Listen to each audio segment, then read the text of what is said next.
大家好，我係設計師阿 Ben， 今日帶大家嚟到慈正邨呢個380尺嘅單位。今次咧業主係想要一啲舒服嘅風格，所以咧我哋用咗好多淺木色喺呢間屋裏邊，睇落咧會好柔和同埋好舒服。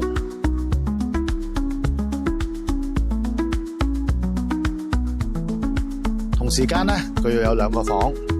但係由於咧，我哋設計咗呢2個房咧喺窗邊嘅，咁會遮到客廳、飯廳嘅採光，所以咧佢喺主人房嗰度咧，我哋特別裝咗個大玻璃咧，等佢可以咧都可以望到出邊嘅光。2個房間設計咧都係為業主貼身而做，都會有書台、衣櫃同埋地台床，令到空間更加實用，儲物更多。如果大家中意我哋呢條片，請大家 like、訂閱同留言。想知道片裏面更多資訊嘅，可以 PM 我哋。